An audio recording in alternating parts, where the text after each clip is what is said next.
السلام عليكم ورحمة الله وبركاته. إن الحمد لله نحمده ونستعينه ونستغفره ونعوذ بالله من شرور أنفسنا ومن سيئات أعمالنا.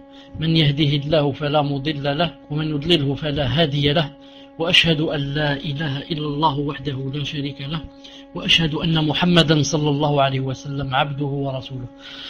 يا أيها الذين آمنوا اتقوا الله حق تقاته ولا تموتن إلا وأنتم مسلمون. يا أيها الناس اتقوا ربكم الذي خلقكم من نفس واحدة ونساء، واتقوا الله الذي تساءلون به والأرحام إن الله كان عليكم رقيبا.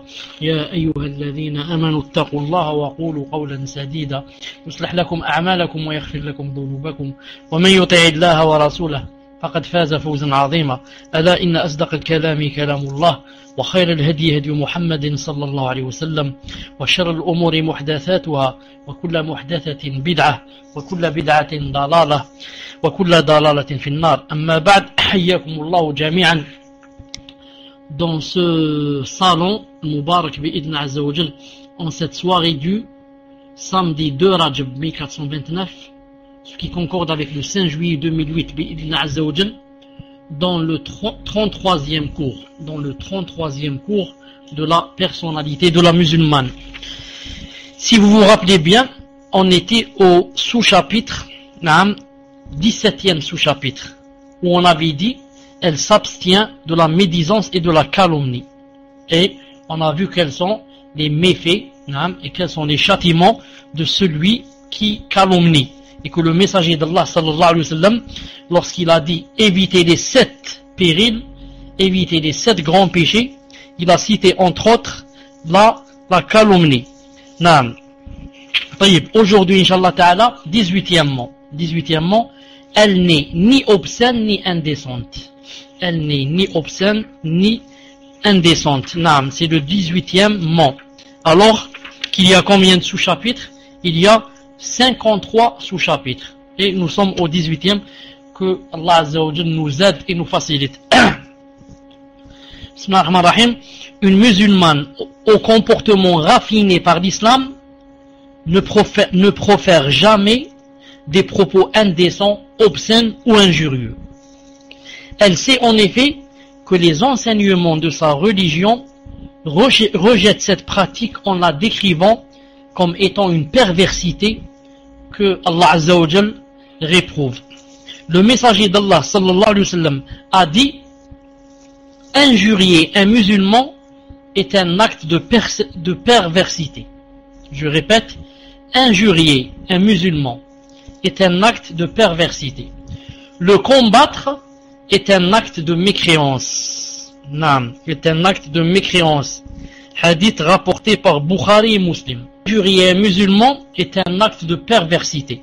Le combattre est un acte de mécréance. Allah Azza wa Jal n'aime pas la personne indécente qui adopte intentionnellement l'indécence. C'est un hadith aussi du messager d'Allah sallallahu alayhi wa sallam, rapporté par Ahmed et Tabarani. C'est 4. Allah n'aime pas la personne indécente qui adopte intentionnellement l'indécence. Et le messager d'Allah a dit aussi: Allah exalté soit-il déteste celui qui est obscène et indécent. Hadith rapporté par Tabarani. Ces transmetteurs sont jugés dignes de confiance. Voir volume 8 page 64. Donc ces comportements-là ne conviennent nullement à une musulmane dont l'âme a adhéré à la foi et dont la conduite a été raffinée par les valeurs morales de l'islam. Une vraie musulmane est loin des querelles sordides et ne profère jamais d'obscénité ni d'injures.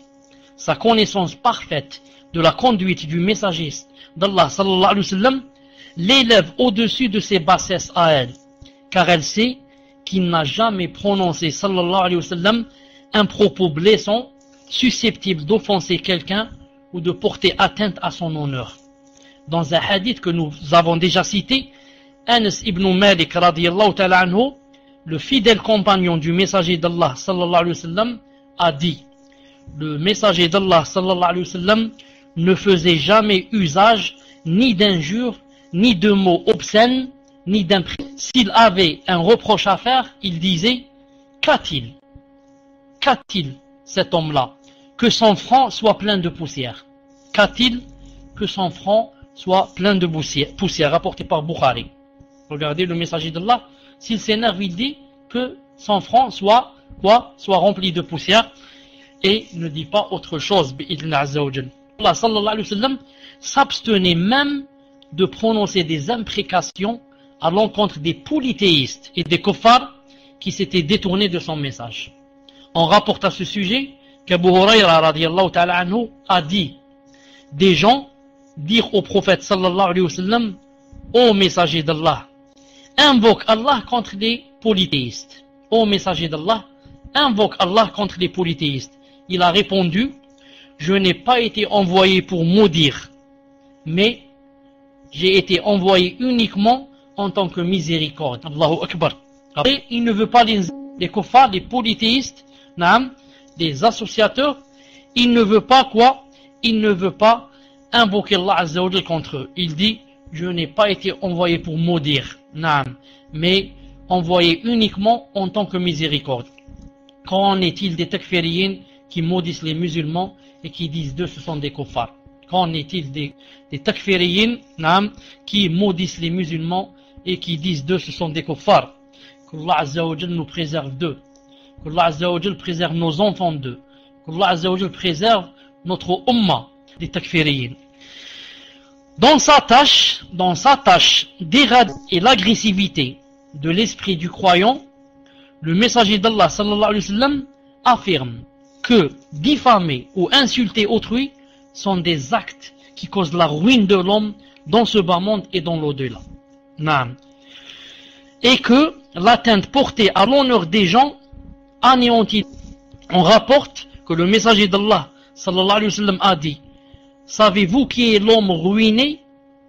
L'homme ruiné parmi nous est celui qui ne possède ni argent ni bien, répondirent les compagnons.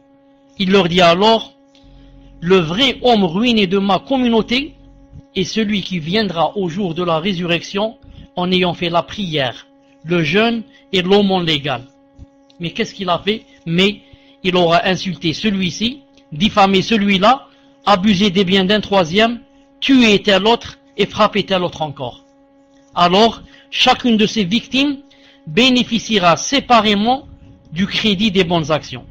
Chacune de ces victimes lui prendra de ses bonnes actions. Puis, s'il n'en reste plus rien de celle-ci, avant qu'il ne s'acquitte de ses dettes, qu'est-ce qui va se passer? On prendra alors de leurs péchés, jettera en enfer. Rapporté par Muslim. Donc vous remarquez bien avec moi que ça ne suffit pas le jour de la résurrection de venir avec la salate, le jeûne, l'aumône, ou bien la femme qui vient avec le djilbab. Tout cela ne suffit pas. Mais encore faudrait-il, est-ce que on a insulté des gens? Est-ce que on a diffamé des gens? Est-ce qu'on a frappé des gens? Est-ce qu'on a tué des gens? Et comme ça. Donc, si on a fait des choses comme ça, les victimes vont demander leurs droits. Ils vont dire: ya Allah Azza wa Jal, cette personne a fait ceci et cela, cette personne m'a fait ceci et cela. Et Allah Ta'ala commencera à enlever à cette personne qui est venue avec la salat, le hajj, la zakat, le djilbab, commence à lui enlever de ses récompenses et à donner à l'autre, jusqu'à la tête reste toujours, et il n'a plus de récompense à donner. Alors on va enlever à l'autre, on va lui enlever à l'autre, à la victime, on lui enlève les péchés, et on va les charger sur le dos de l'autre. Ce sera vraiment un jour difficile. Une musulmane sincère doit donc s'éloigner des querelles futiles qui génèrent souvent des injures haineuses et désastreuses, car la société musulmane se caractérise par la vertu, l'esprit policé et le respect mutuel entre ses membres. 19e, elle ne se moque pas des autres. 19e, elle ne se moque pas des autres. Elle ne se moque pas des autres. Alhamdulillah. Allah Ta'ala dit dans le Coran 49:11. Ô croyants, que des hommes ne raillent pas d'autres hommes, c'est-à-dire ne se moque pas d'eux. Ceux-ci sont peut-être meilleurs que ceux-là, et que des femmes ne raillent pas d'autres femmes. Celles-ci sont peut-être meilleures que celles-là. Ne vous dénigrez pas et ne vous lancez pas mutuellement des sobriquets injurieux. Quel vilain mot que celui de perversité lorsqu'on a déjà la foi. Et quiconque ne se repent pas, ce sont là les personnes injustes. Non.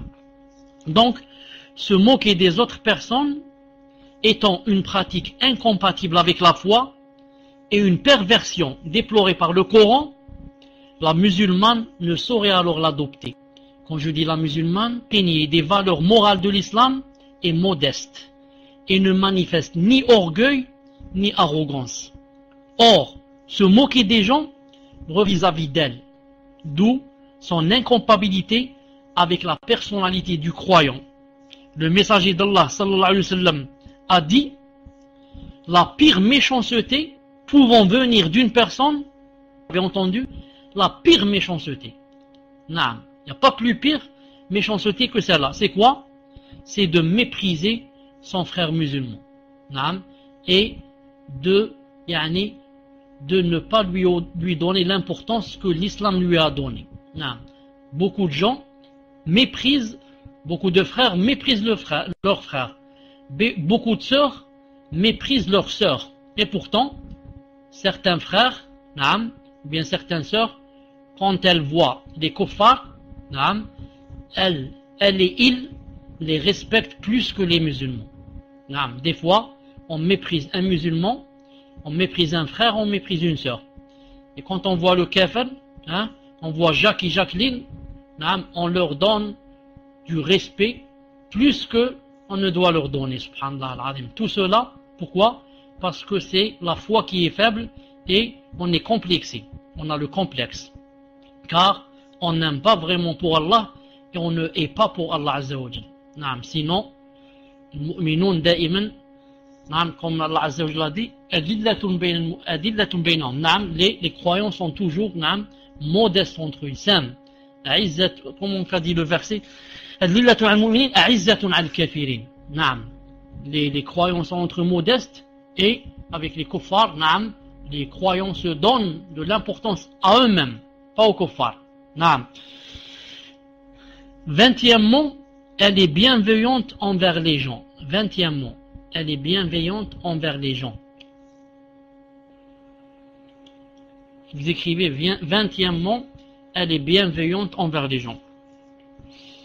De par sa nature, la femme est bienveillante, douce, tendre et courtoise. Ça, c'est de par la nature. Je répète, de par sa nature, la femme en général est bienveillante, douce, tendre et courtoise. La femme musulmane manifeste encore plus de bienveillance, plus de courtoisie et plus d'amabilité. Pourquoi? Car Allah Azza wa Jal aime ces qualités et incite les croyants parmi ses serviteurs à les adopter. Allah Azza wa Jal a dit, Coran 41, 34-35. Qu'a dit Allah Azza wa Jal? Il a dit: la bonne action et la mauvaise ne sont pas pareilles. Repousse le mal par ce qui est meilleur, et voilà que celui avec qui tu avais une adversité devient tel un ami chaleureux. Mais ce privilège n'est attribué qu'à ceux qui endurent, et il n'est attribué qu'au destinataire d'une grâce immense. Vous avez entendu ce qu'a dit Allah Azza wa Jal? La bonne action et la mauvaise ne sont pas pareilles. On ne peut pas comparer entre les deux et dire c'est la même chose. La bonne action, Allah Ta'ala l'aime. La mauvaise action, Allah Ta'ala ne l'aime pas. Donc il y a une grande différence. Repousse le mal. Par quoi? Par le mal. Il a dit repousse le mal, non seulement par ce qui est bien, mais il a dit par ce qui est meilleur. Repousse le mal par ce qui est meilleur. Et voilà que celui avec lequel tu avais une adversité et une animosité, il devient tel un ami intime. Subhanallah al-Azim. C'est Allah Ta'ala qui dit ça. Pourquoi? Allah Ta'ala a créé des personnes et a créé leur cœur. Et ils savent comment pensent les gens, comment réagissent les gens, comment sont les gens touchés, comment ils sont influencés comme ça. C'est Allah Azza wa Jalla qui les a créés, donc il sait comment ça se passe. C'est pour ça qu'il nous a dit, et voilà que cette personne qui t'a fait mal, subhanallah al-azim, et envers laquelle il y avait une grande adversité, elle devient tel un ami chaleureux, tel un ami intime. Subhanallah al-azim. Mais qu'est-ce qu'il a? Ce privilège, c'est-à-dire le fait de pouvoir rendre le mal par le meilleur, il a dit, cette chose n'est attribuée qu'à ceux qui endurent. Ce n'est pas n'importe qui peut faire cela. Il faut vraiment avoir la foi dans le cœur, une foi, masha'Allah, la douceur de la foi, la saveur de la foi, pour pouvoir faire triompher l'amour d'Allah sur l'amour du nafs. Le nafs, la nafs, elle te laisse pas facilement. Elle te dit, il t'a insulté, pourquoi tu l'insultes pas? Il t'a craché sur le... endurer et ne lui répondre que par le bien et le meilleur. Certes, ce n'est pas une chose facile. C'est pour ça qu'Allah Ta'ala a dit, mais ce privilège n'est attribué qu'à ceux qui endurent. Et il n'est attribué qu'à ceux auxquels Allah Azza wa Jal a destiné une grâce immense demain lorsqu'ils vont le rencontrer. Les textes rappelant la bienveillance et la douceur en tant que valeur morale, intrinsèque, en tant que valeur morale intrinsèque du musulman et distinctive de la société musulmane, sont multiples. Il suffit à ce propos de souligner que la bienveillance et la douceur, qu'on appelle en arabe al-rifqa, c'est-à-dire aller doucement, aller avec douceur, avec bienveillance, ne pas être violent. Cette bienveillance est l'un des attributs d'Allah Azza wa Jal, et que Allah Azza wa Jal aime ses serviteurs qui adoptent la bienveillance dans leur conduite. Le messager d'Allah sallallahu alayhi wa sallam a dit, Allah est très bienveillant et il aime la bienveillance en toutes choses. Hadith rapporté par Bukhari et Muslim. Allah Ta'ala est très bienveillant et Allah Azza wa Jal aime la bienveillance en toutes choses. Dans un autre hadith, le messager d'Allah sallallahu alayhi wa sallam nous informe que la récompense qu'Allah Azza wa Jal réserve d'autres actions, la récompense qui attend les gens qui étaient bienveillants et doux est beaucoup plus grande que la récompense de toutes les autres actions. Le messager d'Allah a dit, Allah est très bienveillant. Il aime la bienveillance en toutes choses. Allah accorde pour la bienveillance une rétribution qu'il n'accorde ni pour la rudesse de caractère, ni pour toute autre action. Allahu Akbar, rapporté par Muslim. Voir Sharh Sahih Muslim, volume 16, page 146. Vous avez entendu ce qu'il a dit? Allah accorde pour la bienveillance une rétribution qu'il n'accorde pas pour la rudesse de caractère et la violence. Subhanallah al-Azim. Dans un hadith que nous avons déjà cité, le messager d'Allah sallallahu alayhi wa sallam fait l'éloge de la bienveillance en la considérant comme une parure dont la disponibilité embellit les choses, tandis que son absence, l'absence de la bienveillance, les enlaidit et les rend repoussants. Il a dit sallallahu alayhi wa sallam, la bienveillance embellit les choses qu'on fait, tandis que son absence les enlaidit, rapporté par Muslim. Chaque chose que tu fais avec douceur et bienveillance, subhanallah al-azim, elle embellit cette chose que tu viens de faire. Et chaque chose que tu fais avec violence, avec rudesse de caractère, ça amouchit la chose. Et vous pouvez, incha'Allah ta'ala, pour confirmer ce que j'ai dit, l'essayer avec vos frères et vos sœurs. Ou bien, l'essayer avec les gens qui font des péchés. Essayez, quand vous faites la da'wa, toi mon frère, toi ma sœur, quand tu fais la da'wa, essaye. Dis, je vais essayer, je vais faire un test. Je vais parler avec une personne avec rudesse de caractère en lui disant, par exemple, qu'il ne faut pas faire cette chose, ou bien que c'est obligé de faire cette chose, et ensuite, je vais changer de personne et je vais lui parler avec quoi? Avec bienveillance et douceur. et je vais voir qu'est-ce que ça va donner comme résultat. Tu remarqueras très vite que, en parlant avec rudesse de caractère, personne n'accepte de toi ta da'wa. Personne n'accepte de toi. Allah Ta'ala dit dans le Coran, Lasta alayhim bi jabbar.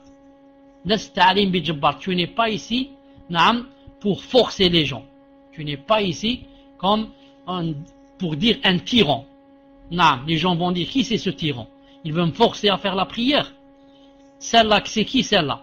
Elle veut me forcer à mettre le djilbab. C'est qui celle-là? Qu'elle aille dire cette chose à sa sœur et à sa mère. Pourquoi qu'elle me dit ça à moi? Naam. Mais, essaye de parler avec douceur. Essaye de parler avec hikma, avec sagesse. Parle avec bienveillance. Et tu verras que les gens que tu dis. Pourquoi? Parce que, et Allah Ta'ala a créé des personnes comme ça. Toutes les personnes qui sentent d'autrui que on veut leur faire du bien, naam, alors il y a leur cœur qui penche. Leur cœur qui commence à fondre, naam, et ils aiment et ils écoutent la personne qui parle.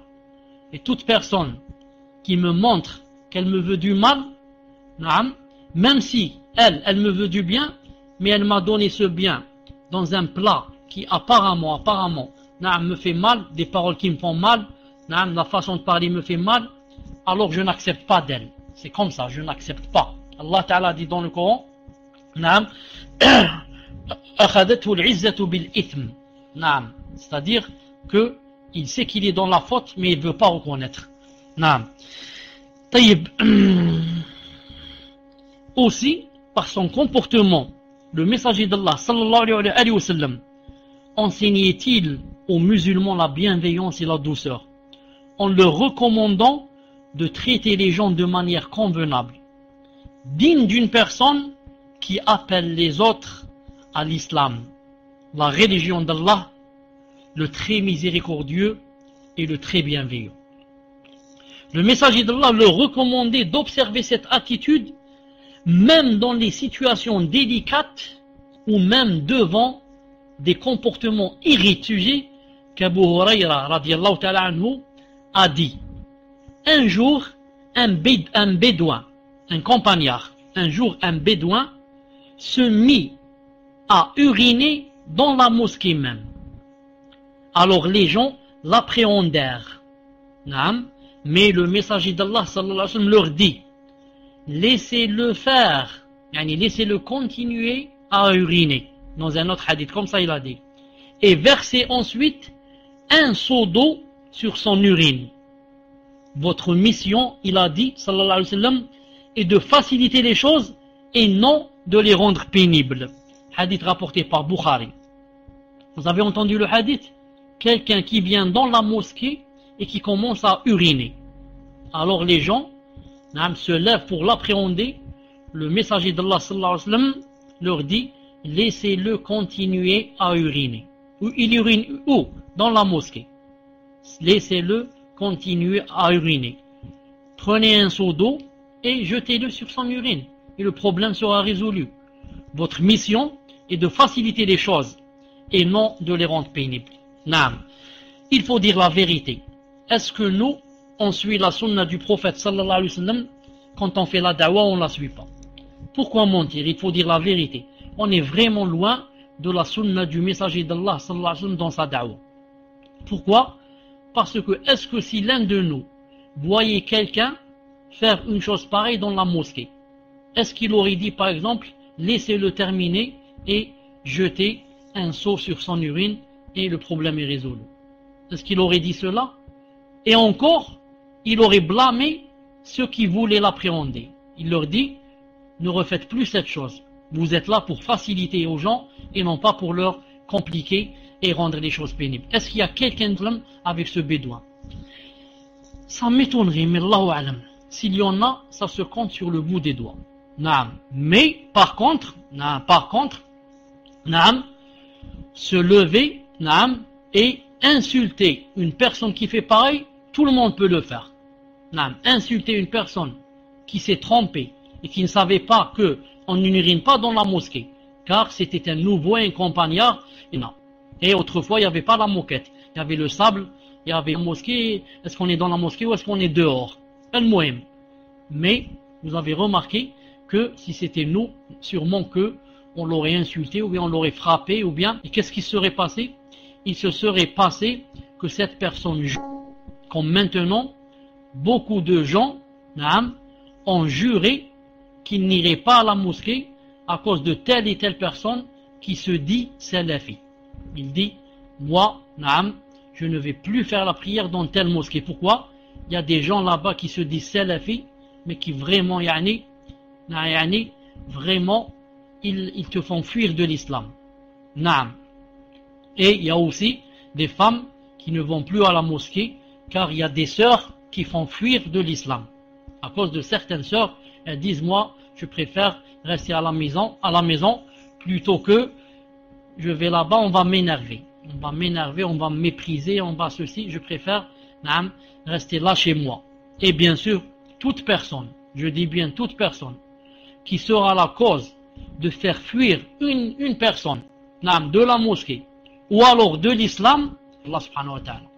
Car ce qu'il faut savoir, c'est que l'islam n'est pas une chose personnelle.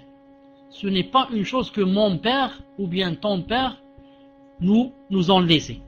Je fais de cette chose ce que je veux. L'islam, c'est une chose qui appartient à Allah Azza wa Jal. Nous, on la divulgue seulement aux gens.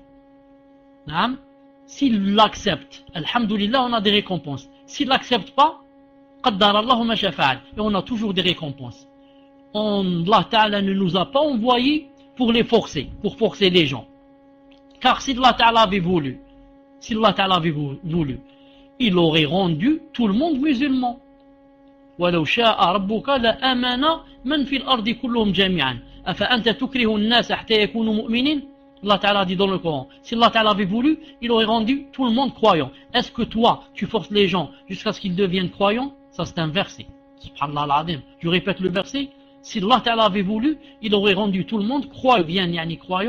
Subhanallah al-Azim. Si Allah Ta'ala avait voulu, tout le monde serait musulman. Mais Allah Ta'ala ne veut pas forcer les gens. Et ne veut pas aussi nous qu'on force les gens. Il voudrait qu'on leur apprenne la vérité, c'est tout.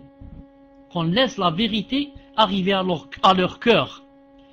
Allah Ta'ala veut qu'on enlève la poussière que les gens ont sur les yeux pour qu'ils puissent voir la vérité. Qu'on enlève la poussière qu'ils ont sur les oreilles pour qu'ils entendent la vérité, c'est tout. Maintenant, s'ils appliquent ou n'appliquent pas, ce n'est pas de notre ressort. Ça revient à Allah subhanahu wa ta'ala. Il guide qui il veut et il égare qui il veut.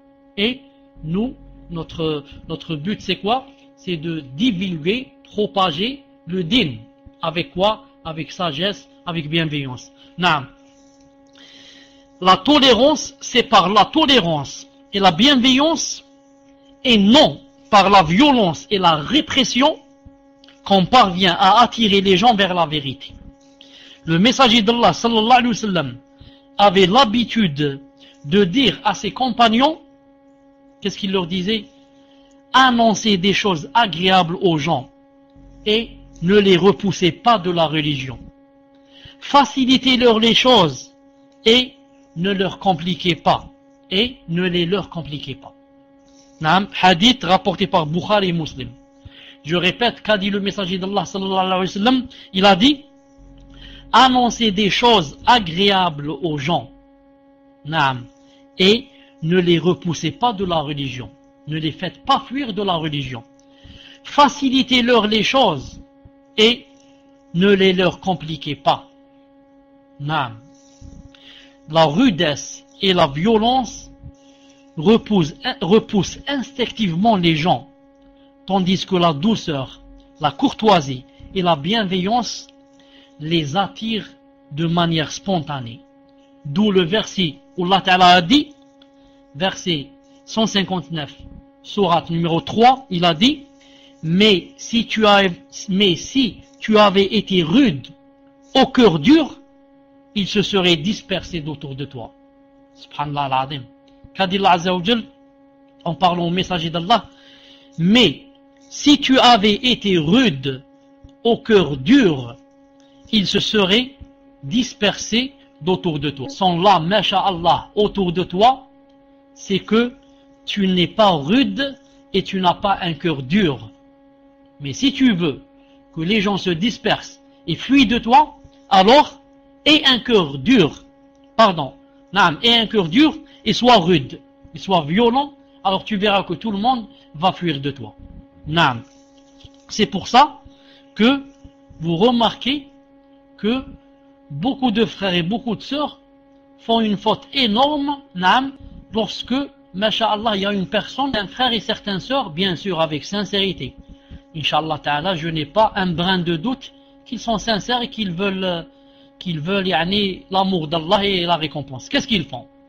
Ils commencent très vite, le premier jour, à vouloir faire de sorte que la personne applique tout. Le premier jour, on commence à lui tout interdire. Voilà cette jeune fille qui s'est reconvertie, elle vient chez sa voisine, qui la voit tout le temps avec le djilbab, etc. Elle dit, je voudrais donc, si vous pouvez, m'apprendre l'islam. Alors la sœur va dire, ça c'est une occasion en or, il ne faut pas que je rate ça. Et pendant 1 heure, elle ne va lui dire que les interdits. C'est interdit de montrer cela, c'est interdit de faire cela, c'est interdit de manger cela, c'est interdit d'aller à là, c'est interdit de faire des photos, c'est interdit d'écouter cela, c'est interdit, jusqu'à ce que la personne dise dans son cœur, Allahu Akbar, c'est vraiment difficile cet islam. C'est vraiment difficile cet islam. Naam, subhanallah al-azim, tout est interdit. Elle va sentir que on lui a dit, tu vas t'enfermer dans ta pièce, naam, et ne plus sortir, ni jeter un coup d'œil de la fenêtre. C'est interdit. Si tu regardes la fenêtre, il y a des voisins qui vont te voir d'en face. C'est interdit. Donc, naam, tu mets un rideau noir, pour qu'il ne laisse pas ta silhouette. Naam, un rideau noir, et tu es à l'intérieur de la pièce, et naam, tu es là avec subhanallah, alhamdulillah, la ilaha illallah, et c'est ça l'islam, tu sors jamais. Subhanallah, l'azim. Et alors, elle va être la cause pour faire qu'a dit Aïcha. Vous connaissez notre mère Aïcha, radiyallahu ta'ala anha. Qu'est-ce qu'elle a dit dans le Bukhari? Bukhari, il y a le Coran, ensuite il y a quoi? Il y a le Bukhari. Qu'est-ce qu'elle a dit dans le Bukhari? Elle a dit, la dernière des choses que Allah Ta'ala a fait descendre comme interdiction, c'est oh vous les croyants, ne faites pas la zina. Oh vous les croyants, ne buvez pas l'alcool. Ensuite elle dit, et si, oh vous les croyants, ne buvez pas jamais délaissé. Allahu Akbar. Hadith dans le Bukhari. Regardez Allah Ta'ala. Pourquoi il n'a pas commencé par les interdits? Pourquoi il n'a pas commencé par l'alcool? D'un coup, il dit haram. Pourquoi il a commencé petit à petit? Il a dit l'alcool, c'est quelque chose de bien, c'est quelque chose de mal. Avec l'alcool, il a dit, vous faites rizqan hasan, vous faites des biens. Ensuite, il a dit, ijtanibu. Pourquoi il n'a pas descendu directement? Éloignez-vous de l'alcool. Parce que Allah Ta'ala qui a créé les gens, c'est que les Arabes, non seulement aimaient l'alcool, mais l'adoraient, au point de l'adorer. Quelqu'un qui ne boit pas une nuit du vin, celui-là, c'est pas un Arabe. Naam. Et Allah Ta'ala savait que la fornication, c'était quelque chose de très répandu. Naam, très répandu, même si ce n'est pas chez les comment on dit, chez les dignes, mais chez beaucoup de gens, ça se faisait. Naam. Alors Allah Ta'ala a voulu aller doucement, à laisser ça, naam, pour l'interdire à la fin, pas au début. Naam. Donc toi, si tu fais la da'wa, commence par faire aimer l'islam aux gens. Parle-leur du paradis. Parle-leur qu'est-ce qui les attend demain. Qu'est-ce qui les attend. Parle-leur de celui qui adore Allah Ta'ala. C'est quoi ses récompenses. Parle-leur de celui qui fait la salat à l'heure. Que Allah Ta'ala, qu'est-ce qu'il lui donne. Et comme ça. Mais si tu commences par tout lui interdire, la personne va fuir de toi. Apprends cette chose et mets-la entre tes yeux quand tu es en train de faire la da'wa bi'idnillahi azza wa jal. Ces éternelles paroles doivent représenter une règle. Une règle. Quelles sont ces éternelles paroles? C'est lorsque Allah Ta'ala a dit, mais si tu avais été rude au cœur dur, il se serait dispersé d'autour de toi. Ces éternelles paroles doivent représenter une règle que toute croyante doit observer. notamment si elle s'est engagée dans la voie de la da'wa. La voie de la da'wa et de la prédication. Écoutez bien, pour appeler les autres personnes à l'islam, elle doit adopter les méthodes les plus bienveillantes et les plus courtoises, même si ces démarches sont accueillies avec indifférence. Car une parole douce trouvera inexorablement sa voie vers les cœurs et donnera nécessairement les résultats escomptés. Et donnera nécessairement les résultats escomptés. Naam. Quand quelqu'un fait la da'wa, il doit au maximum naam, se baser sur les paroles douces, en étant sincère naam, et en voulant, de par cette da'wa, le visage d'Allah Azza wa Jal. Ce n'est pas obligé que la personne accepte de toi, ni ce n'est pas obligé aussi que la personne accepte de toi maintenant, à l'instant même, elle va mettre le djilbab, elle va commencer à prier. Jamais de la vie. Naam. Allah Ta'ala dit dans le Coran à son messager, il a dit que peut-être je vais te faire voir les résultats de ce que tu fais la da'wa, ou peut-être je vais te faire mourir avant cela. Naam, c'est un verset coranique. Subhanallah al-Azim. Donc le messager d'Allah aussi, naam, il se pourrait qu'il meure avant qu'il voit le résultat. Donc nous, ce qui nous intéresse, ce n'est pas voir le résultat. Ce qui t'intéresse, c'est quand tu fais la da'wa, tu as des récompenses. Maintenant, des fois tu dis la phrase, tu dis le mot, et tu sens que la personne a été indifférente. Tu te dis dans ton cœur, subhanallah al-Azim, cette personne naam, ne répond pas. Cette personne, son cœur est malade, cette personne, ça lui dit rien ce que je suis en train de dire. Un mois après, 2 mois après, 3 mois après, naam, cette personne est en train de réfléchir la nuit, les nuits, et comme ça, et voilà que la parole que tu viens de dire a donné ses fruits. 2 mois après, 3 mois après, 1 année après. Naam. Naam. Et beaucoup de gens ont quoi? Beaucoup de gens ont bi'idna azza wa jal essayé cette chose et ça a donné ses fruits. Et ça a donné ses fruits. Subhanallah al-Azim. Donc il dit ici, c'est une attitude qu'il fera, qu'on considère généralement comme des cas désespérés en matière de foi. Même les gens que tu dis, je désespère de cette personne qu'elle réponde. Eh bien cette personne peut répondre bi'idhnillah ta'ala quand Allah ta'ala veut. Toi ton but seulement, c'est de lui faire parvenir le message. Et Inch'Allah ta'ala, si tu as été sincère, et Allah ta'ala veut du bien à cette personne, elle va répondre dans 1 mois, dans 2 mois, dans 2 ans. Ça te regarde pas. L'essentiel, tu as fait ce qu'il fallait faire. Naam. D'ailleurs, Pharaon était la concrétisation même de la tyrannie et de l'arrogance.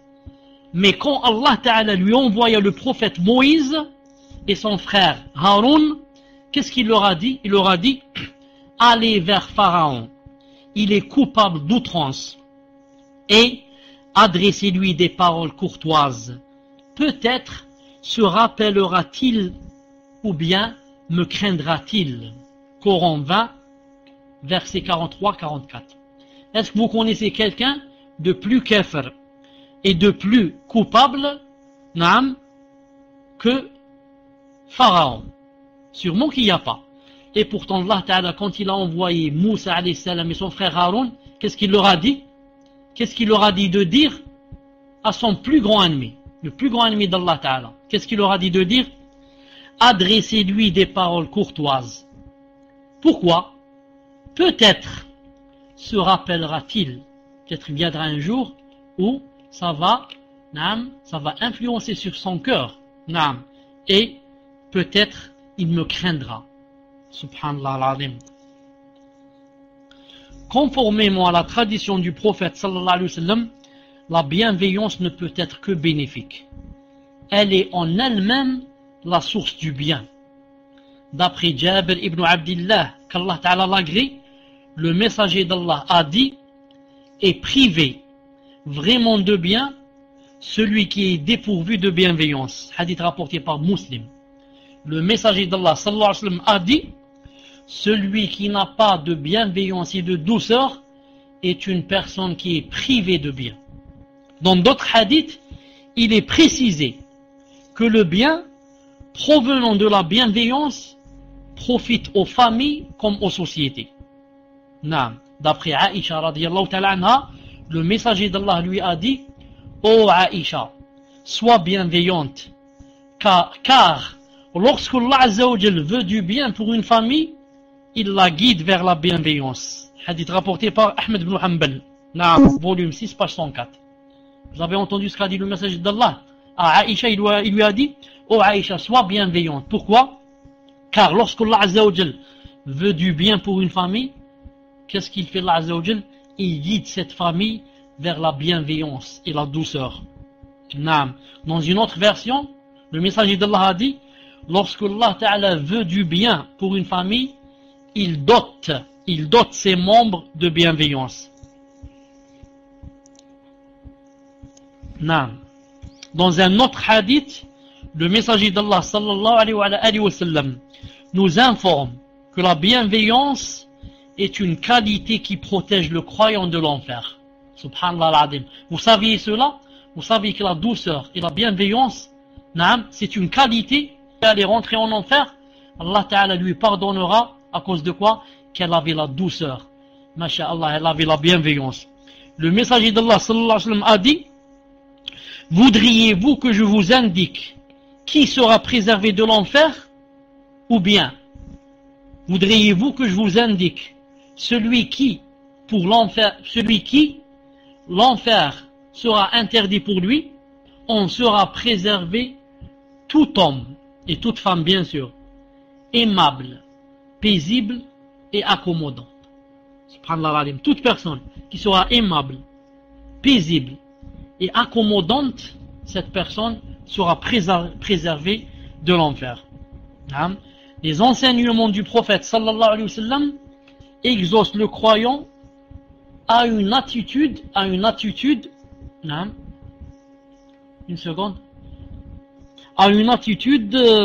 encore plus élevée, en lui recommandant d'être bienveillant, non seulement avec les gens, mais encore avec les animaux, quand ils s'apprêtent à les abattre. Le messager d'Allah sallallahu alayhi wa sallam a dit, Allah a prescrit le perfectionnement, c'est-à-dire la bienveillance aussi, au sujet de toute chose. Lorsque vous abattez un animal, agissez en bien, que l'un de vous aiguise sa lame et qu'il ne fasse pas souffrir la bête ainsi immolée.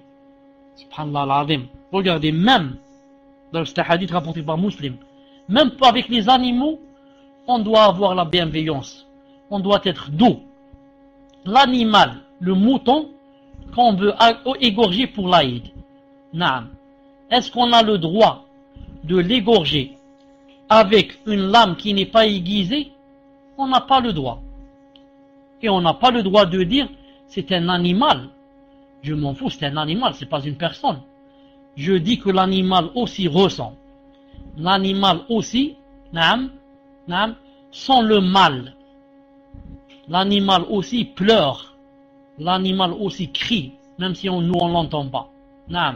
L'animal, et il ressent ce que nous ressentons. C'est pour ça, avant de l'immoler, avant de l'égorger, on doit bien aiguiser sa lame. Et pas devant lui, bien sûr. Pourquoi on l'aiguise bien? Pour que on lui facilite la mort. On lui facilite la mort. Subhanallah al-Azim.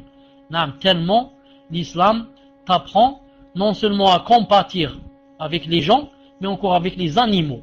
À ne pas faire de mal à un animal, même si on va le tuer, et on va, un quart d'heure après, mashallah, on va manger sa foie, le foie, on va manger le foie,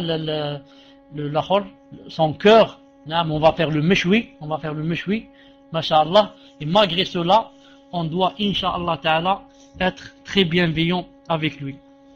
21e, elle est compatissante. 21e, elle est compatissante.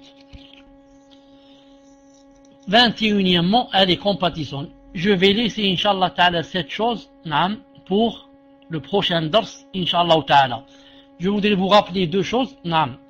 Premièrement, je vais répondre seulement à quelques questions, parce que je me sens fatigué. La deuxième des choses, Inch'Allah Ta'ala, quand je serai en Algérie très bientôt, les emails que vous m'enverrez, ils sont tellement, il y en a tellement que je n'ai plus le temps de répondre. Je vais faire de sorte, Inch'Allah Ta'ala, que certaines personnes vont me les lire. Et moi, Inch'Allah Ta'ala, je répondrai par comme ça, comment dirais-je, tout en étant enregistré. Je répondrai par ma voix et non pas par écrit. Et comme ça, les réponses avec leurs questions seront mises dans mon site. Dans mon site, il y aura un endroit où c'est écrit, par exemple, réponse aux questions. Et là-bas, la personne ira entendre la réponse de sa question. Et bien sûr, je ne suis pas obligé de répondre en disant, par exemple, c'est, je ne sais pas ici, par exemple, c'est Khair Inch'Allah, ou c'est Hajar, non, mais je peux dire que c'est la réponse de, par exemple, OH, par exemple, Hajar, et comme ça. Et la personne se reconnaîtra en 5 minutes à 10 minutes. Mettez le Coran, Inch'Allah Ta'ala. Subhanakallahumma wa bihamdik, ashhadu an la ilaha illa ant, astaghfiruka wa atubu ilayk. Assalamu alaykum wa rahmatullahi wa barakatuh. Assalamu alaykum wa rahmatullahi wa barakatuh. Fait saut. Alhamdulillah. En ce qui concerne ce que je disais tout à l'heure quant aux réponses qui seront verbales et qui ne seront pas écrites, quand j'ai dit que ce n'était pas la peine de lire le pseudo, de toute façon, le pseudo, ce n'est pas grave. Le pseudo, ce n'est pas grave. De lire les initiaux, ce n'est pas grave. En ce qui concerne hier ou avant-hier, la personne à laquelle j'avais répondu qu'elle ne devait pas faire cette chose et ces choses-là avec son beau-père. Juste quand j'ai terminé le s'il y avait des délits dans le Coran et la Sunna. Ensuite, les shubuhat. Ensuite, quand j'ai quitté, je me suis souvenu le hadith du messager d'Allah sallallahu alayhi wa sallam, quand il a dit attention, ne rentrez pas où il y a les femmes, et on lui a dit Ya Rasulullah sallallahu alayhi wa sallam, et on lui a dit qu'en est-il des proches du mari? Il a dit les proches du mari, ce sont qui? Ce sont la mort, c'est la mort, c'est très grave, c'est plus grave qu'un étranger. Et n'oubliez pas que le beau-père c'est un proche du mari. Le beau-père c'est comme le frère du mari aussi. Les deux sont proches. Ce qui est la différence, c'est que son mari, c'est que le beau-père, on ne peut pas se marier avec lui. Mais je vous ai dit que, dans certains cas, la fitna a eu lieu. Et je connais personnellement un cas où la fitna, il y a eu la fitna, et il y a eu quelque chose de grave entre qui? Entre un beau-père et sa belle-fille. Alhamdulillah, c'était pas la belle-fille qui voulait, mais, alhamdulillah, Allah subhanahu wa ta'ala l'a sauvé. طيب. On commence, Inch'Allah Ta'ala, par Amin 13. Tafadlali. Jahaliya, Inch'Allah, envoyez-moi la question parce qu'apparemment vous êtes Amin 13. Alors c'est ce que vous m'avez expliqué. Donc si c'est le cas, envoyez-moi la question en PV et je vais me charger de la poster. En attendant qu'elle m'envoie la question, on va passer à Mohamed ibn Idris, Inch'Allah. Assalamu alaikum wa rahmatullahi wa barakatuh, shir. Juste pour vous remercier de m'avoir répondu tout à l'heure.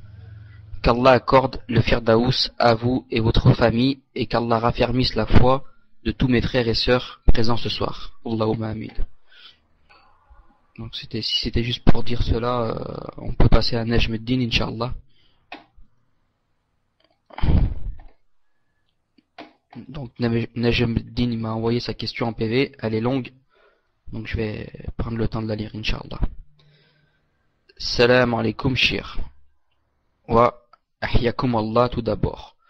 Je suis content que l'affiche que je vous ai fait soit sur votre site.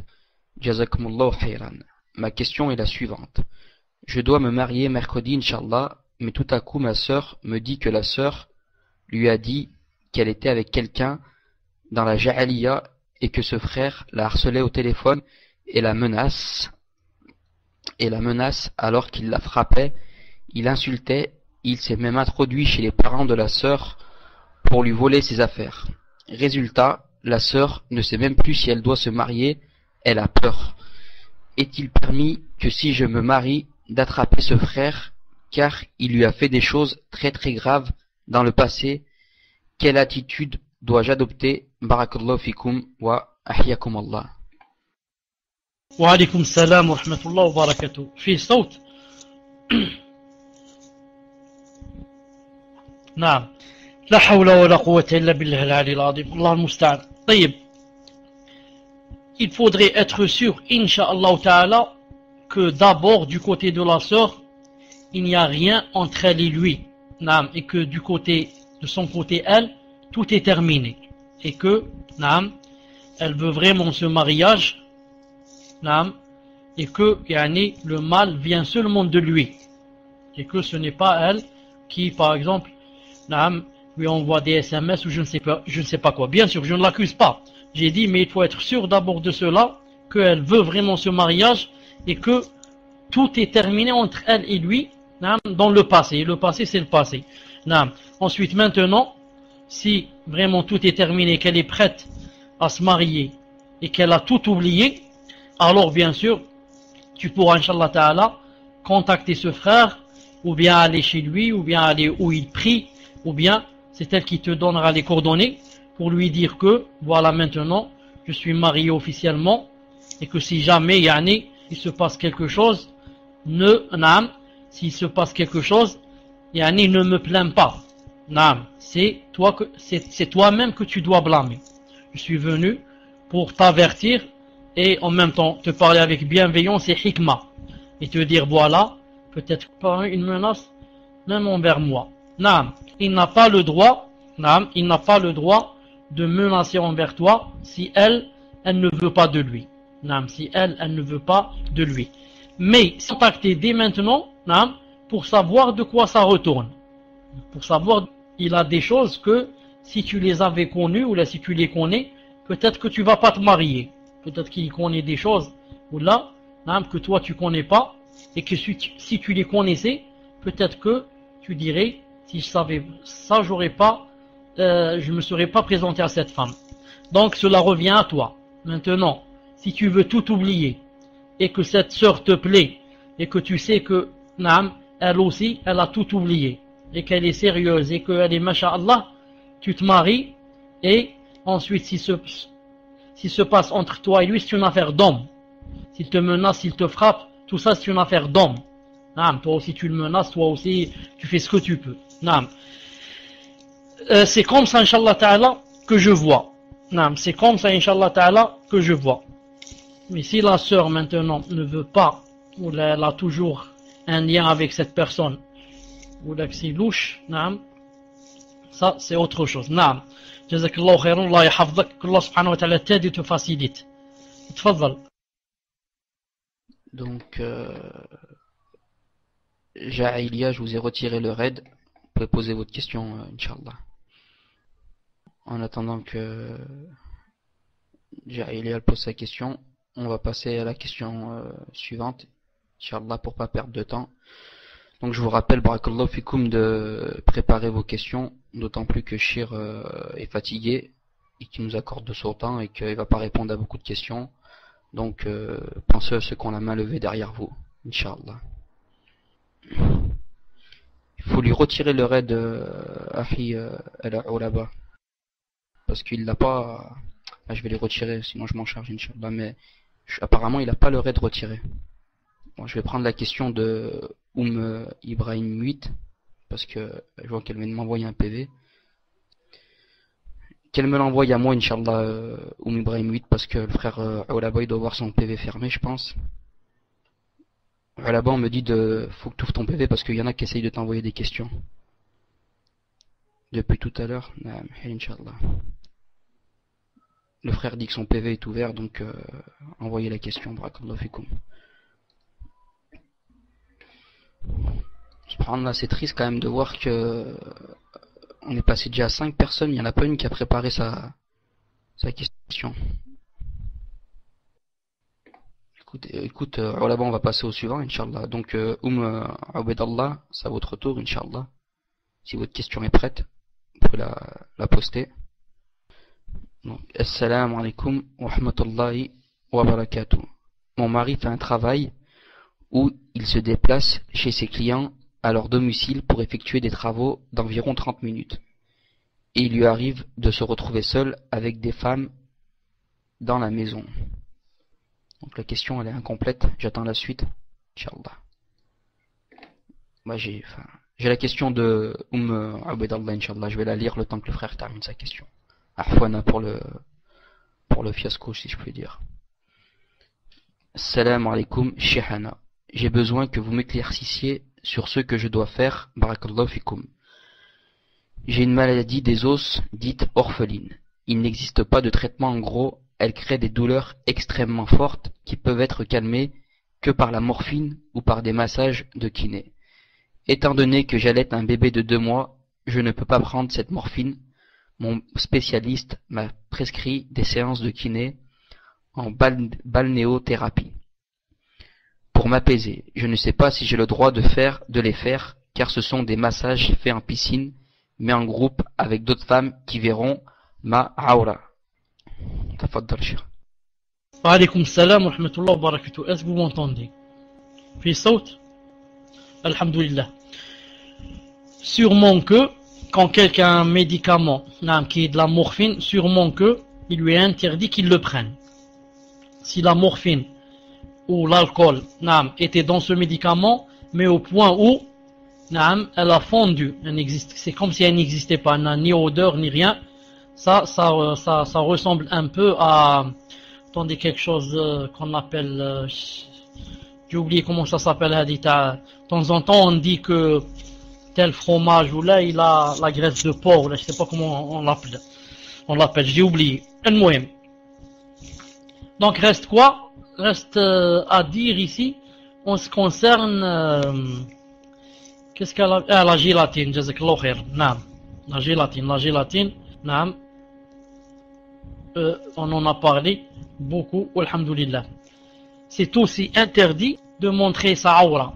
C'est aussi interdit de montrer aura à quoi? Aux femmes. C'est pour ça que si elle se trouve vraiment, elle devrait faire de sorte que les autres ne voient pas sa aura. Parce que elle, même si elle y va là-bas parce qu'elle est obligée, baisser les yeux, fermer les yeux et comme ça, ne pas voir la aura des autres. Mais quant à elle, elle doit faire quelque chose, par exemple, dire à celle par exemple qui la masse, la médecin femme qui la masse, si elle peut par exemple porter un vêtement, même si ce vêtement est assez, disons, c'est pas comment qu'on dit ça, assez mince, l'essentiel c'est que elle ne découvre pas sa aura. Elle verra comment faire avec celle qui lui fait le massage. Celle qui lui fait le massage, elle doit trouver avec elle une solution. Je lui dire voilà, je pratique l'islam, etc. Il ne m'est pas permis de montrer devant, même devant. C'est ça la mouchkila. Il ne veut que le maillot de bain. Inch'Allah ta'ala, je voudrais demander l'avis des savants sur cette chose. Pour une femme qui est dans quoi? Pour une femme qui est dans la darura. Pour une femme qui est dans le besoin, je demanderai Inch'Allah ta'ala l'avis des savants. Je vais noter Inch'Allah ta'ala ça sur moi pour répondre Inch'Allah ta'ala dès que j'aurai la réponse. Tfadal Inch'Allah le prochain. Comme ça je te dirai si Inch'Allah ta'ala c'est possible. Assalamu alaikum wa rahmatullahi wa barakatuh. J'ai une question concernant mon mari. Mon mari fait un travail où il se déplace chez ses clients à leur domicile pour effectuer des travaux d'environ 30 minutes.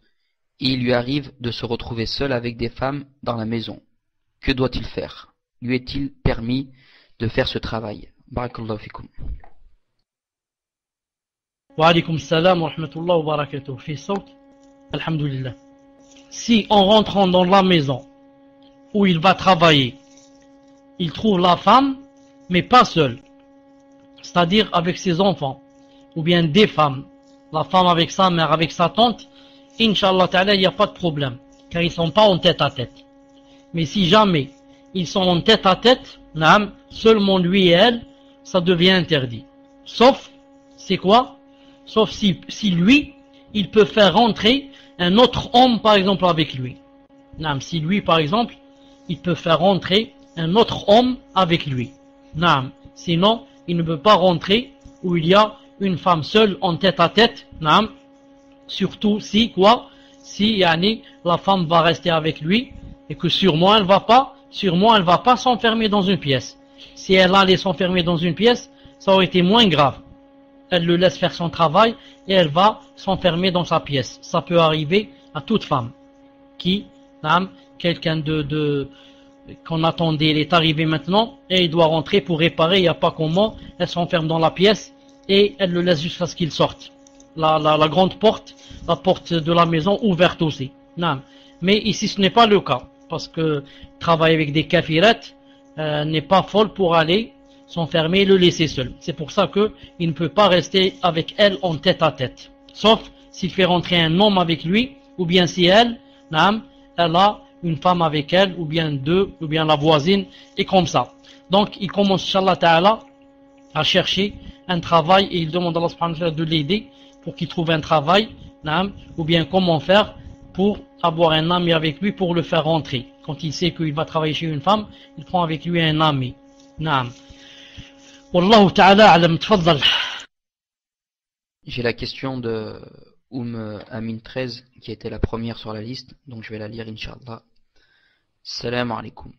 Tout d'abord, barakallahu fikum, pour votre sabab, beaucoup de sœurs ont évolué dans la religion. Je voulais vous dire que lorsque vous avez dit allez voir une sœur et demander pardon pour Allah, de vous dire ce qu'on ressent, eh bien on est apaisé et tranquille et on a une joie intérieure. De plus, la relation avec la sœur se sont bien passées, alhamdulillah. Ma question est, une sœur qui a l'habitude de jeûner lundi et jeudi et faire Qiyam al-Lil a du mal avec les horaires d'été et supporter cela. Est-ce un mal et que doit-elle faire? Je m'excuse pour tout ce que ça a engendré. Yani, parler du retard de la question. Wa alaykum salam wa rahmatullahi wa barakatuh. Ibn al-Qayyim, je n'ai pas entendu. Je n'ai pas entendu, surtout le début. Ensuite, il faudrait que vous, les admins, il faudrait qu'il y ait une synchronisation. Ce n'est pas Ibn al-Qayyim est en train de parler d'une chose et moi je suis en train de lire autre chose. Il faudrait, Inch'Allah Ta'ala, qu'il y ait une synchronisation entre vous. Tfaddal, répète, Inch'Allah Ta'ala, jazakallahu khayr. Ok, Inch'Allah. Donc, le début de la question, yani, la sœur, elle tenait à vous remercier pour les cours. Elle vous fait savoir que ça a été une cause pour beaucoup de sœurs d'évoluer dans leur pratique de la religion. Et elle tenait à témoigner que lorsqu'on va demander pardon à une sœur pour le visage d'Allah Azzawajal, qu'on ressentait beaucoup de choses, comme vous l'avez dit dans les précédents cours. Et sa question, c'est la suivante. Une sœur qui a l'habitude de jeûner lundi et jeudi et faire Qiyam al-Lil a du mal avec les horaires d'été et supporter cela. Est-ce un mal et que doit-elle faire? Donc la question, elle a été posée comme ça. Wa alaykum salam wa rahmatullah.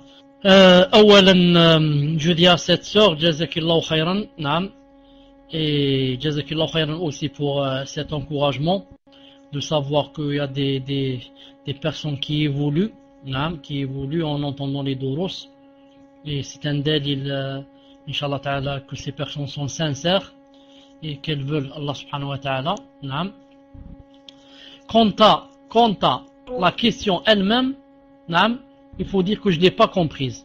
Quant à la question elle-même, il faut dire que quoi? Que je ne l'ai pas comprise. Si c'est possible, Inch'Allah Ta'ala, vous répétez. Je ne l'ai pas compris. Elle a dit qu'elle jeûnait lundi et jeudi, elle faisait Qiyam al-Lil. Ensuite, j'ai pas entendu où est la question. Tfaddal. Donc, yani la question, Cheikh, cette sœur, elle disait que elle connaissait une sœur qui a l'habitude de jeûner le lundi et le jeudi et de faire Qiyam al-Lil, et avec les horaires d'été pour la prière, elle avait du mal à supporter cela. Donc la question c'est, est-ce un mal pour elle de jeûner le lundi et de faire Qiyam al-Lil pendant l'été, quoi, étant donné l'horaire des prières? Elle attendait une réponse. De toute façon, moi, ce n'est pas comme ça que j'ai compris la question. Moi, je crois qu'elle veut dire, est-ce qu'elle peut ne pas faire? Car elle a cité des causes, elle a dit c'est très difficile, il fait chaud, etc. Je crois qu'elle veut dire, est-ce que c'est possible de ne pas faire, de ne pas jeûner et de ne pas faire qiyam lil? Naam. Ma question est sûre qu'elle a jeûné lundi et jeudi et faire qiyam lil. A du mal avec les horaires d'été et supporter cela. Est-ce un mal que doit-elle? Voilà, exactement, c'est comme j'ai dit. Naam. Maintenant, elle supporte cela difficilement. Moi, je dis à cette sœur, naam, que ce n'est pas obligé de jeûner quand on ne peut pas. Et ce n'est pas obligé de faire la prière de la nuit quand on ne peut pas. L'islam ne force jamais quelqu'un à faire quelque chose pour lui faire mal. Au contraire, le messager d'Allah a vu une des femmes, ou bien de ses épouses, ou bien des femmes, qui avait une corde.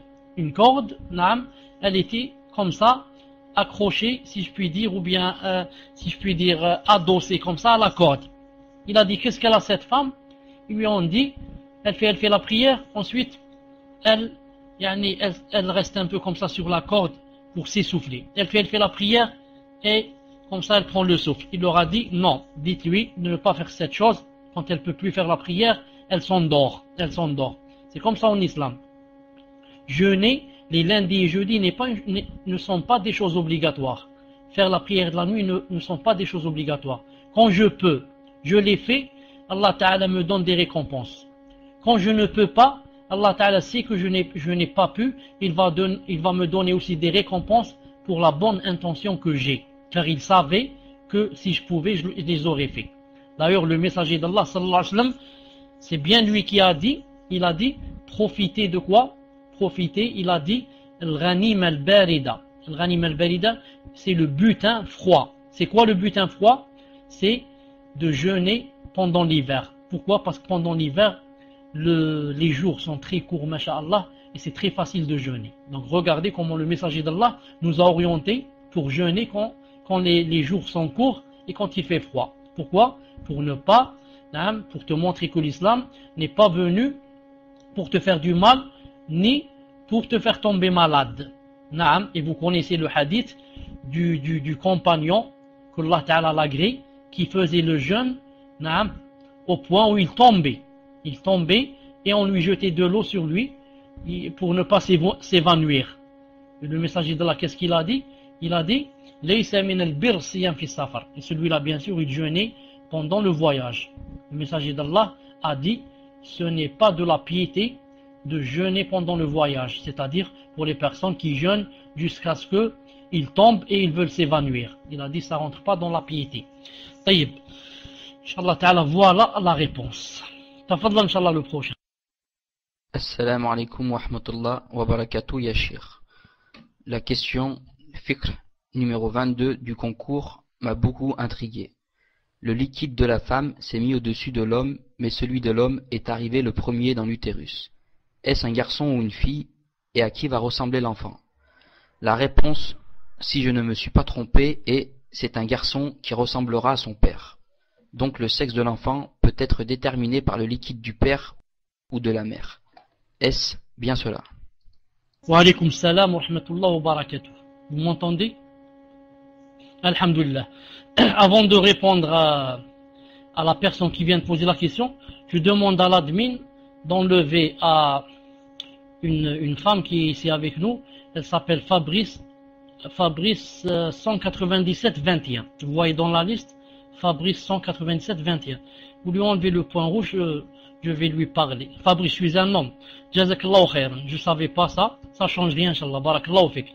Je vais, Inch'Allah, te parler, Inch'Allah Ta'ala, juste avant que je réponde, Inch'Allah Ta'ala, à la sœur. En fait, le messager d'Allah, sallallahu alayhi wa sallam, a dit que si le liquide de l'homme se plaçait au-dessus, qu'il ressemblerait au père. Mais ici, dans ce cas où je viens de citer, c'est le liquide de la femme qui s'est placé au-dessus. C'est le liquide de la femme qui s'est placé au-dessus. Donc, la vraie réponse, c'était de dire que c'était une fille. pas un garçon, une fille. Mais, naam, elle ressemblerait à qui? Une seconde. Si le liquide vient en haut, naam, la personne va ressembler à celle dont le liquide est venu en haut. Naam. Et reste à savoir si c'est une fille ou bien un garçon, cela dépendra de quoi? De, quel est le liquide des deux qui est arrivé le premier à l'utérus. Donc je répète, quand les deux liquides se joignent, on va voir celui qui est venu en dessus. Naam. S'il est venu en dessus, c'est pour dire si c'est un homme ou si c'est une femme. Et le liquide qui va arriver le premier à l'utérus ou bien à l'ovaire, c'est pour dire, naam, est-ce qu'il va ressembler à son père ou bien il va ressembler à sa mère. Donc, pour répondre à la question, je dis, naam, c'est cette chose-là, bi'idna ta'ala, qui va décider du sexe de l'enfant et de sa ressemblance. Mais, cette chose-là, elle est régie par qui? Elle est régie par la volonté de Allah Azza wa Jal. C'est Allah Azza wa Jal qui va faire de sorte que le liquide de cet homme sera en dessus, pour qu'il soit par exemple un garçon. Et que le liquide de la femme, c'est lui qui va arriver le premier. Donc pour que ce garçon ressemble à sa mère. Et comme ça. Donc, en fait, c'est juste une cause. Allah Ta'ala a fait comme cause que, naam, si le liquide soit en dessus, il sera de tel sexe. Et s'il arrive le premier, il ressemblera au père ou à la mère. Donc, en fin de compte, tout revient à Allah Azza wa Jal. C'est lui qui décide. Nous, c'est seulement des sabab. Nous, c'est seulement des sabab. Inch'Allah Ta'ala. Inch'Allah Ta'ala. Pour lui dire, s'il pouvait, Inch'Allah Ta'ala, il prendrait le micro pour expliquer, Inch'Allah Ta'ala, ce qu'il veut. Et je lui répondrai, Bidna Azza wa Jal. S'il voudrait, Inch'Allah, il prendrait le micro, Inch'Allah Ta'ala, pour que je lui explique, Inch'Allah Ta'ala, ce qu'il a exactement. Tfadal. Cher Fabrice, il n'a pas le micro, cependant il m'a envoyé des choses en PV. Fabrice, si vous m'autorisez à lire ce que vous m'avez envoyé en PV, je le fais, Inch'Allah. Donc j'attends votre réponse. Est-ce que je peux lire Ok. Donc je vais lire ce qu'il m'a écrit. J'aimerais savoir ce que je dois prendre comme livre pour commencer dans l'islam, car je pense à faire la shahada, désolé pour l'orthographe, la semaine prochaine au centre islamique de Bruxelles. Autrement, j'ai une question. Est-ce que pour les non-musulmans actuels comme moi, est-ce que le shir me conseille-t-il de lire le livre La Bible et le Coran et la science si je ne suis pas converti, mais que je compte le faire? Il manque un élément dans votre question, Fabrice, mais Inch'Allah, on va rectifier cela. En fait, je voulais demander à Fabrice s'il était chrétien ou pas. Je voulais lui demander s'il était chrétien ou pas. Ah, naam, taïb. Donc je dis, naam, je dis quelque chose pour, c'est pour Fabrice, et c'est aussi pour les autres, naam. Quand quelqu'un veut rentrer en islam, en fait, ce n'est même pas obligé pour lui d'aller dans un centre islamique. Mais l'essentiel c'est quoi? C'est d'attester. Comme ça, de se faire entendre. Il dit, j'atteste, que il n'y a de divinité qui mérite l'adoration que Allah. Et que Muhammad, c'est son messager. Ça coupe. Taïb. Je sors et je reviens. Assalamu alaikum. Est-ce que vous m'entendez? Est-ce que vous m'entendez? Alhamdulillah, je disais que, et ça c'est aussi pour les frères et les sœurs qui ne savent pas cette chose, surtout vous en Europe, que quand quelqu'un veut rentrer en islam, ce n'est pas obligé qu'il aille vers un centre islamique ou bien une mosquée ou bien vers un endroit. Lui-même, il suffit qu'il dise comme ça à voix haute, il se fait entendre, il dit, j'atteste qu'il n'y a de divinité, qui mérite l'adoration, que Allah. Et que Muhammad, c'est son messager. C'est tout. Maintenant, s'il était chrétien, il se désavoue. Il dit par exemple, et que Jésus, Jésus, c'est aussi son messager. Ce n'est ni son fils, ni le père, ni rien. C'est aussi le messager. Naam. Donc, ça c'est une petite remarque, car il y a des gens qui croient que s'ils ne vont pas dans un centre, s'ils ne vont pas dans une mosquée, s'il n'y a pas un imam qui est présent, ils croient que, naam, ils croient que ce n'est pas yani, valable. Leur islam n'est pas valable. Naam. Donc c'est comme ça, Inch'Allah Ta'ala. Quant au livre qui s'appelle le Coran, la science, comment il s'appelle déjà? Naam. Ce livre, naam, moi je l'ai lu, il m'a plu. Ce livre, je l'ai lu, il m'a plu. Tu peux le lire, Inch'Allah Ta'ala. Tu peux le lire, Inch'Allah Ta'ala. Mais, de toute façon, tu devras ensuite commencer par quoi? Par, naam, le Bible, le Coran, le Bible, le Coran et la science. Je crois le Coran, la Bible et la science. Je crois. Naam. Naam, c'est un livre qui est bien, masha'Allah. Naam. De Maurice Bucaille. Naam, tu peux le lire, Inch'Allah Ta'ala. Mais, tu apprendras, Inch'Allah Ta'ala, l'islam des livres yani, qui ont été écrits spécialement naam, pour apprendre naam, aux gens l'islam. Pour apprendre aux gens l'islam. Et le conseil que je te donnerai après, Inch'Allah Ta'ala, avant de passer à une autre question, c'est de yani, ne pas,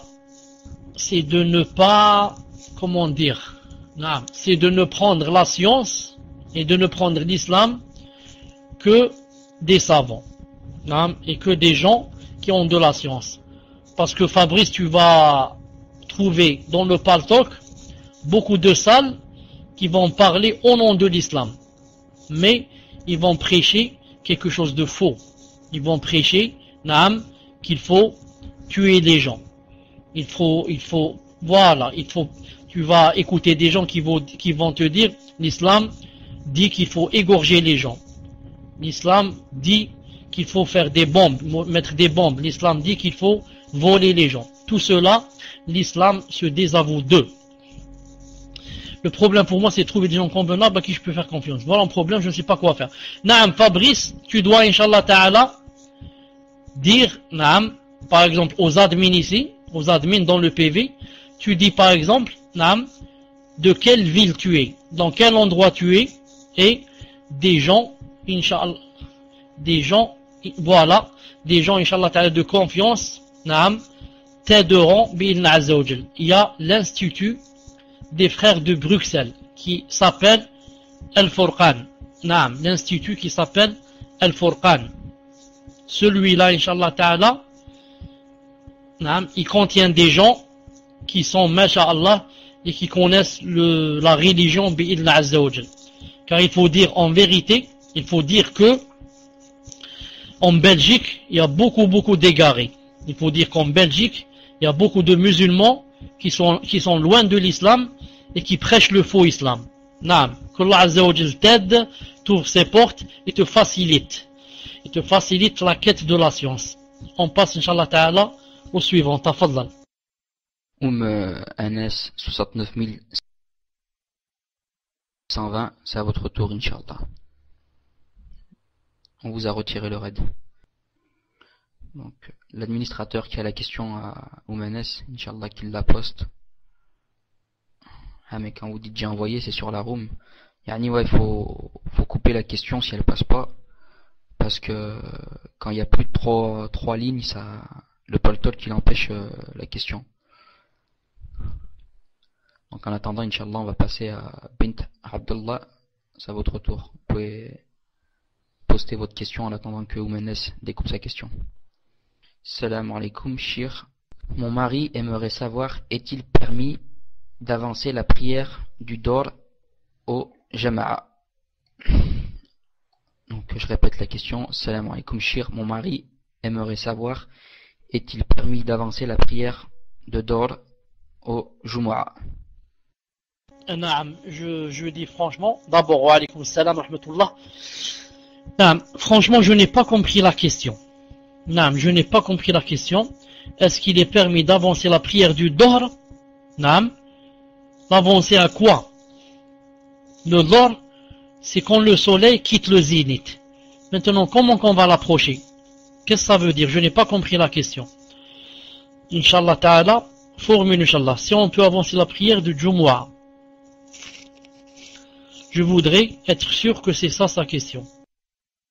Faire la prière une demi-heure par exemple avant l'heure d'entrée de la prière du Dohr. Taïb, elle a dit faire la prière une demi-heure par exemple avant l'heure d'entrée de la prière de Dohr. En groupe. Naam, l'essentiel ce n'est pas est-ce qu'on va la faire en groupe ou pas en groupe. L'essentiel c'est que est-ce qu'on va la faire en son temps ou bien avant son temps.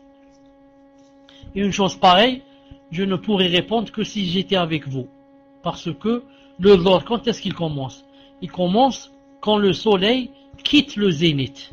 Le soleil, quand il arrive au-dessus de notre tête, on dit il est au zénith. C'est interdit même de faire la nafila. Maintenant, dès que le soleil quitte le zénith pour aller un peu vers l'ouest, le Dohr, je peux le faire, je peux commencer à faire salat al-Dohr sans attendre le imam, sans attendre le adhan ni rien. Je fais l'adhan et je fais salat al-Dohr. Mais, est-ce que chez vous, une demi-heure avant le Dohr,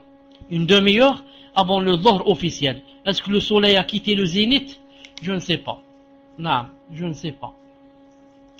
Non, les calendriers, s'ils se trompent, ce sont eux qui auront des péchés demain devant Allah Azza wa Jal. Maintenant, Abdallah, si tu te fais au calendrier, et le calendrier s'est trompé, ou bien il t'a trompé, c'est lui qui aura des péchés demain devant Allah Azza wa Jal. Non, car ce n'est pas de notre ressort d'aller voir le soleil, où est-ce qu'il est, etc., pour savoir si c'est Dohr, si c'est Asr. Mais ce sont eux, les centres islamiques, etc., qui font ces calendriers, ce sont eux les responsables. Tfadla, Inch'Allah, le prochain. Salam alaykoum, Cheikh. J'ai entendu dire dans mon entourage, quand une personne proche meurt et que l'on rêve d'elle, on doit ramener quelque chose à la mosquée, comme par exemple de l'eau ou du lait, car on a rêvé d'elle. Moi je pense que c'est une bid'a, car je n'ai pas vu de preuve en islam concernant ce sujet. Est-ce que vous pouvez m'éclaircir, Cheikh? Est-ce qu'il faut faire quelque chose quand on rêve de quelqu'un ou faire des doigts pour le défunt? Jazakallahu khayran, Cheikh. Qu'Allah vous récompense. Amin. Tfadal, Cheikh. Amin. Wa alaykum salam wa rahmatullahi wa barakatuh. D'abord, je voudrais dire que quand on rêve d'un mort, que il n'y a rien à faire venir de la mosquée. Ni eau, ni lait, ni... D'ailleurs, c'est comme a dit ici la personne, c'est vraiment une bid'a. C'est vraiment une bid'a d'aller ramener quelque chose de la mosquée, du lait ou je ne sais pas quoi, ou d'emmener des choses à la mosquée. Non. Tout ça n'a rien à voir avec le rêve. Non. Inch'Allah ta'ala. Deuxièmement, je tiens à rassurer les frères et les sœurs qui m'entendent, car beaucoup d'eux, quand ils rêvent d'un mort, ils ont peur. Car on leur a dit que peut-être tu vas rejoindre cette personne. C'est pour ça que tu l'as vu dans le rêve.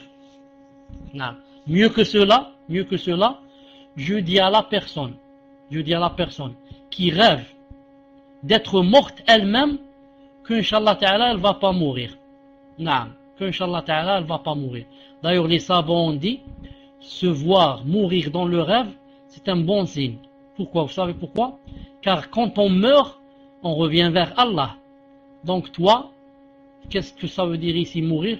Ça veut dire que tu vas faire la tauba et tu vas revenir vers Allah Ta'ala. Ce n'est pas forcément tu vas mourir. D'ailleurs, une fois j'ai fait un rêve moi-même, personnellement, où non seulement, non seulement je me suis vu mort, mais plus que cela, je me sentais qu'on était en train de me laver. Et les mains des personnes qui me lavaient, je les sentais. Je sentais des mains comme ça me faire marcher, disons, l'eau sur mon corps. Je sentais les mains, je ne voyais pas les visages. Ce son, je l'ai vu quand? Ça fait maintenant au moins 30 ans. Au moins 30 ans que j'ai vu ce songe. Et pourtant, regarde, ça fait 30 ans, je ne suis pas encore mort. Subhanallah, peut-être une autre personne, elle aurait dit cette semaine, je vais mourir. Et cela fait 30 ans, je suis toujours vivant, alhamdoulilah. Donc, Je voudrais vous rassurer que celui qui se voit mort, ou là, qui voit un mort, de ne pas avoir peur. Mais si jamais, quand il s'est réveillé le matin, il a senti un cœur gros ou bien chagriné, qu'il fasse comme a dit le messager d'Allah. Il crache sur son épaule gauche 3 fois et il se réfugie auprès d'Allah Azza wa Jal du shaitan. Car le shaitan veut nous quoi? Il veut nous faire, comment on dit ça? Il veut nous faire détester, il veut nous faire des problèmes, il veut ceci. Naam. Et Inch'Allah Ta'ala, la chose partira bi'idnillahi Azza wa Jal. Naam. Des fois, quand on parle beaucoup d'une personne et qu'on l'aime beaucoup, etc., si cette personne est morte, on la voit dans le rêve. Ça, c'est aussi quelque chose de très normal. Naam. Quelqu'un qui aime beaucoup son père, quelqu'un qui aime son grand-père, et on parle de lui aujourd'hui, et il va le voir le soir dans le rêve. Naam. C'est quelque chose de très normal.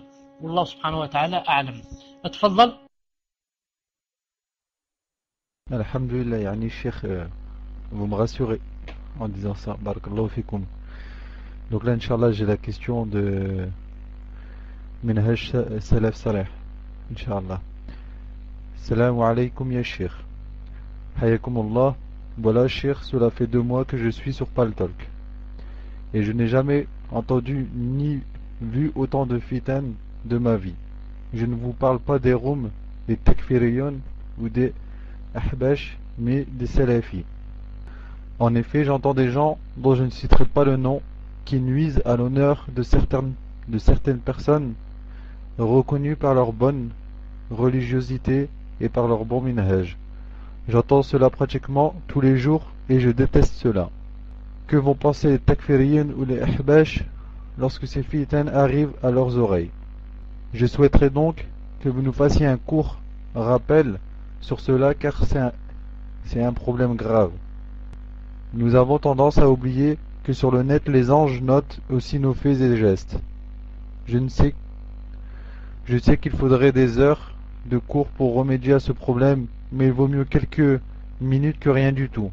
Pardonnez-moi, mais je suis très en colère de voir des personnes salir l'honneur de mes frères en islam et surtout en colère de voir quelle image ces gens donnent à la salafiyya. Car ça ce n'est pas le minhaj des salaf salih. Jazakumullahu khayran. Est-ce que vous serez en Algérie début août? Min fadlikum. Tfadal Cheikh. Wa alaykum salam wa rahmatullahi wa barakatuh.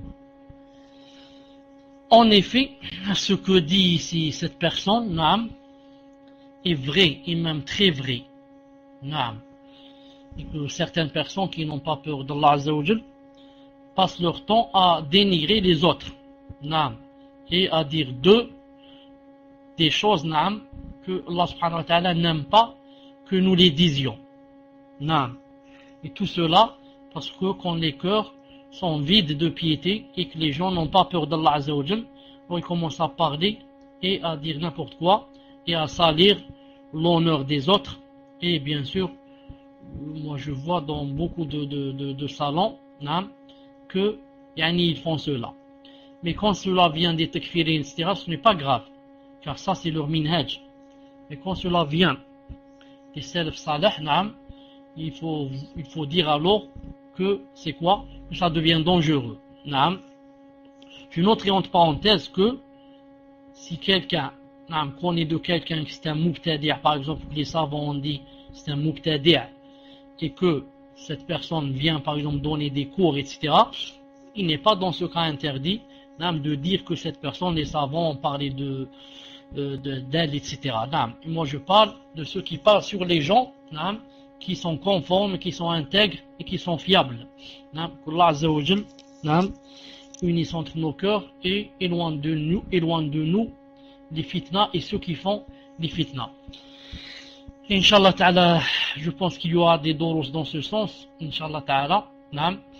Quant à quand est-ce que je serai en Algérie, il faudrait dire que ici,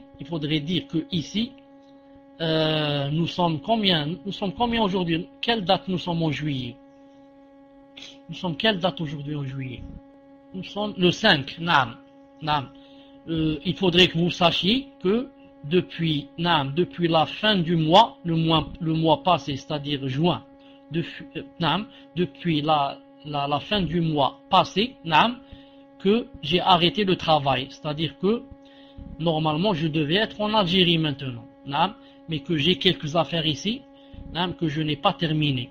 J'ai quelques papiers encore qui me manquent ici pour pouvoir quitter définitivement. Donc c'est une question, Inch'Allah Ta'ala, de jours, maximum une semaine, 10 jours, et comme ça, Inch'Allah Ta'ala. Sinon, comme j'ai dit, cela fait 5 jours que, c'est-à-dire que maintenant je guide ici dans la mosquée, etc., mais que je le fais bénévolement. Quand vous faites vos doigts, faites-moi des doigts moi aussi, pour faire la hijra, Inch'Allah Ta'ala. طيب تفضل إن شاء الله. Alors là-bas c'est à qui Inch'Allah? Raihana, c'est à vous Inch'Allah. Salam alaykoum Cheikh, Hafizakallah. À partir de quel âge on ne doit plus voir la aura de son enfant et quand yani c'est une question par personne. Barakallahu fikum. Tfadal Cheikh. Wa alaykoum salam wa rahmatullah wa barakatuh. Naam. En principe, quand l'enfant commence à prendre conscience, vers les 7 ans à peu près, 7 ans, on commence à lui apprendre, la mère commence à lui apprendre qu'elle aussi, n'a pas le droit de voir sa aura. Pour qu'il apprenne, lui, comme ça, très jeune, à couvrir sa aura et à être pudique devant sa mère, et aussi bien sûr devant ses sœurs, etc. C'est à peu près à partir de cet âge que il commence maintenant à avoir conscience, il commence à prendre aussi conscience de son corps. On commence à lui dire que tu ne dois plus marcher comme ça, tu dois cacher ta aura, etc. Surtout si à 7 ans par exemple on l'a circoncis, surtout si on l'a circoncis à cet âge, car il y a des gens qui laissent jusqu'à cet âge pour le circoncire. En ce qui concerne le tayammum, on commence par le visage, ensuite on passe aux mains. Et si quelqu'un a commencé par le main, ensuite le visage, c'est permis aussi. Inch'Allah ta'ala. Mais de préférence, c'est le visage d'abord. Tfadal. Salam alaykoum wa rahmatullah, Cheikh. Est-il permis qu'une femme se teigne les sourcils pour les éclaircir par exemple? Barakallahu fikum, Cheikh. Tfadal. Allahu alam, par exemple, peut-être s'ils sont noirs, les rendre châtains, ou là je sais pas. Allahu alam. Carrément les rendre blancs, Cheikh. Tfadal. Wa alaykoum salam wa rahmatullah wa barakatuh. Inch'Allah ta'ala, j'ai lu que si elle faisait cette chose, pas dans le sens de ressembler aux kafirat, pas avec l'intention de ressembler aux kafirat, mais en l'intention par exemple qu'il y ait concordance par exemple avec ses cheveux et ses sourcils par exemple, ou bien l'intention de plaire à son mari, mais pas avec l'intention que c'est une mode, ou bien que les kafirat font comme ça, alors je vais faire comme ça. J'ai lu que si c'était comme ça, que c'était possible, Inch'Allah Ta'ala. Mais, malgré cela, je voudrais encore, Inch'Allah Ta'ala, en être sûr. En revenant à un livre que je n'ai pas ici, mais que cette semaine, Inch'Allah Ta'ala, je vais chercher pour en être sûr. Car il m'a semblé qu'il y a d'autres qui ont interdit cette chose. Il m'a semblé. Mais Inch'Allah Ta'ala, je vous donnerai le définitif, Inch'Allah Ta'ala, et le plus sûr, la semaine prochaine, bi'idnillahi azza wa jal. Sur ce, il ne me reste plus, Inch'Allah Ta'ala, qu'à vous dire, on se rencontre, Inch'Allah Ta'ala, après-demain, et subhanakallahumma wa bihamdik, ashhadu an la ilaha illa ant, astaghfiruka wa atubu ilayk.